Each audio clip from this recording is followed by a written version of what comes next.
Hi guys, meel baa joogtaan. Welcome back. Soo dhawaada. Magacaygu waa Maax.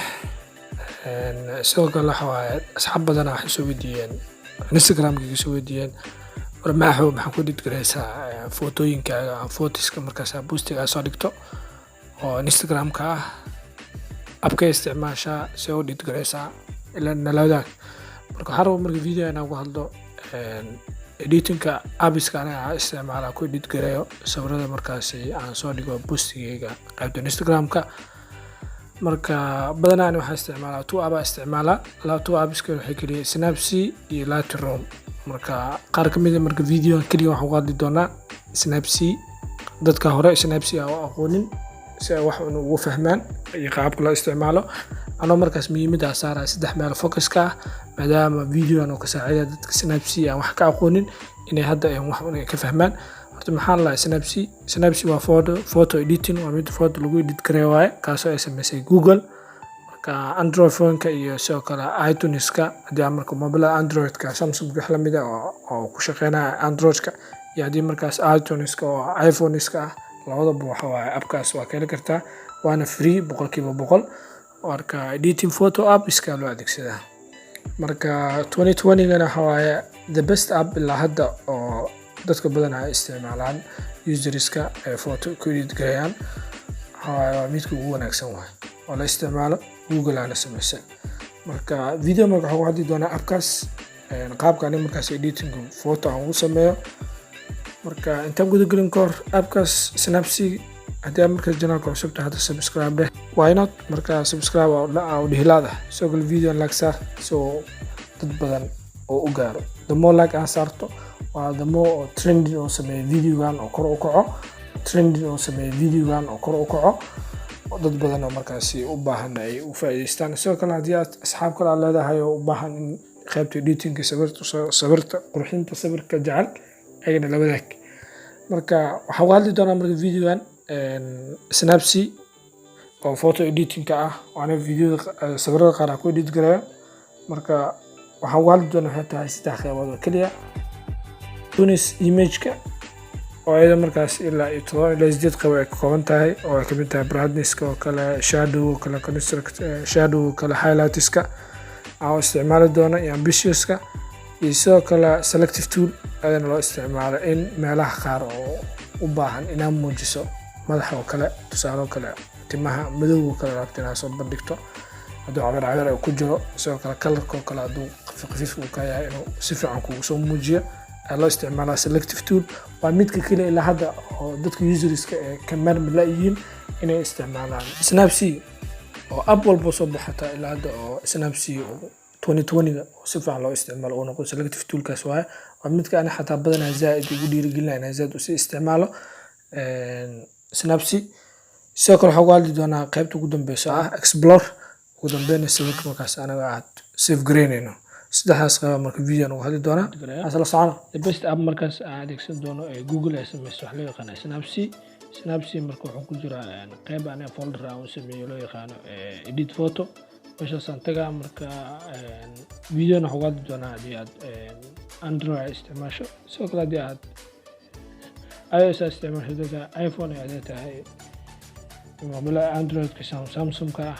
ka mid ah isticmaal doonaa aan furna marka Snapseed sawirkan xarabo markaan editing ku sameeyo intaan guda gelin kor waa inaad ogaataa Snapseed markaas soo kiciso wuxuu ku kooban saddex part ama saddex qaybood oo ku kooban qaybta wax lagu qeexaa isaal qaybta wax lagu qeexaa toolska dhammaan tools oo dhan ku jiraan qaybtan kale wax lagu qeexaa style waxa waa noocyada kale markaas kooban markaas isticmaali doono waa midka ugu badan anaga isticmaali doono waaye intaan appkan idin la wadaagayo editing loo sameeyo Snapseed sidoo kale qaybtan waxa waa exporting file-ka haddii aad rabto inaad share gareyso saving wax la mid ah marka intaan guda gelin kor waa inaad soo ogaanaa video qaabkan oo muuqaalkiisa ama sawirkan qaabkan uu yahay waxaa rabaa marka inaad editing aan ku sameyno sawirkan aan isticmaalayo Snapseed marka isla daawano Snapseed waxa sameeyay Google-ka waa app-ka loo isticmaalo in sawirada lagu edit gareeyo waana free qayb description-ka ama Play Store-ka ka soo degi kartaa okay tools marka isticmaali doono qaybta tools ku jira waxa kamid ah wax loo yaqaan tunis image waxa kale isticmaali doonaa selective tool ay tools ka kala jira crop isticmaali doonaa marka saddexdaas aad ilaawna marka qaybtan tools ku dhufo marka ku dhufto marka tools image-ka waxa uu soo baxaa qaybo kala duwan markaas uu wato si aan markaas hadhow u tijaabiso qaabka isticmaasho oo tools-kan image hoos imaanayo sawirka dulreex waxaa ogaanaysaa hada sawirka saas u riixdo inay ku soo baxayaan intaan qaybood oo laga rabo inaad image-kaaga ku controlsho sawirka sawirka oo ku noqdo sawir aad u qurux badan sidoo kalena waxaa markaas aad editing fiican ku samayso markaasaan ugu dhufto qaybta brightness-ka xoogaa waxa waaye plus iyo minus oo wata oo plus waa dhinacan markuu aadaa waaye minus waa dhinacan kale waaye okay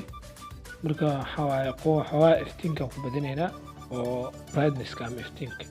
okay waa wadiisa adiga sawirkan iska fiir xoogaa iftiin intaa u baahan tahay disas aadho iftiinku zaad ugu badana haddaan ku yareyno iftiinka hadba waxa waaye inta aad rabto iftiinkaaga ana around 50 aan geysana 50 daas xir ama kuwa 60 yes 60 iftiinka xoogaa u run yahay waxaa kaloo imaanaysaa qaybtan constraint ayana waaye 10 g ilaa 15 20 wagee kartaa daas 20 aan isticmaalay waxaa kaloo imaanaysaa saturationka waxa waaye inuu xoogaa adi uu ku siiyo image-kaaga xooronada asina waxa waaye 10 daas ugu fiican inaad geyso saturationka 10 aan geynay waxaa ku xiga marka ambience ka tag mobile sawirkeena oo sameeyo like highlight marka la joogo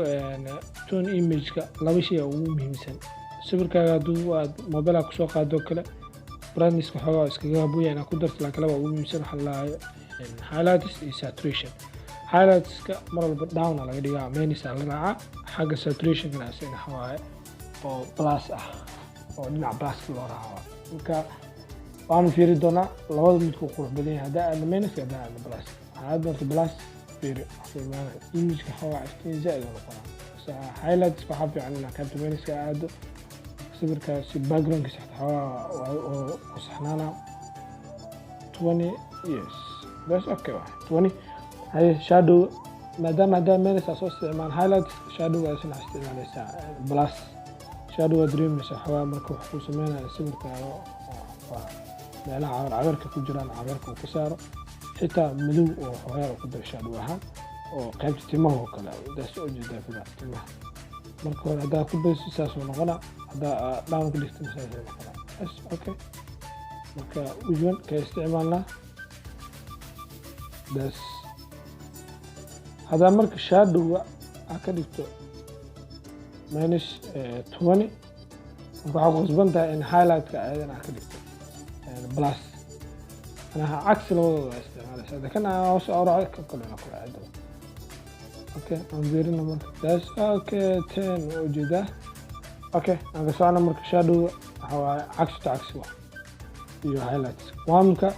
سنة هو جواب عند إنجلس هذا راح بلو موجودة باكجراوند غير سو نقول عنه مرك مانيس استعمالنا شادو أو باكجراوند كذا صباح إيديتنج كشادو ونكسر marka qaybtan ugu talgalay in tunis kala isticmaalo taas waa very well waa sameeyay qaybta xigta marka aadno maadaama tunis aan soo fiirina waana fiiri kartaa in cagsi qaabka waxa uu sameeyay ka dhana waa before mujida sidoo ah marka hore after na waaye marka editing ka sameeyay qaabku uu noqday taas waxa waa the best app loo adeegsado for editing before saas oo ah after kasi socona marka tunis image adeegsanay waxay imaan doonaa haddii qaybo kale oo u baahan in lasoo muujiyo kale selective tool loo isticmaala si ay kugu soo muujiso dana selective tool waxaa loo isticmaalaa meelaha cabeerada ay ku jiraan oo kale u baahan tahay in la iftiimiyo tusaale kale timaha haddii aad aragto kale in oo mudmud ay ku jiraan in xawaalo qurxiya u baahan tahay oo madow camal ay noqdaan selective tool waxa waaye meesha yar waa u baahan tahay in markaas aad soo muujiso kale loo adeegsadaa فيري بعدنس كحوجا جدالة ونقينا إفتينك كانوا كسجي كنا سرقتي هوا استانس كده everything تنجي ستي معها موجودة صور هوا وصور مدونة أوكي عسل فيرنا مركادة كليكسي خرفه بس before work ساسو هاي تمي after ساسو بس أوكي selective tool كاس الله استعماله waxaa kaloo jiro wax loo isticmaalo waxa la total constructive isna wuxuu kuu sameynayaa in mid tone iyo high tones labadaas badan loo isticmaala toneska kale 60 g high toneska low toneska ama isna raadi okay that's okay deh hay tool kale oo isticmaalayno hadii uu jiro that's okay amazing way intaas aan ku talgalay marka video aan uga hadlo qaabkaas edit loo sameeyo hadda isticmaalayso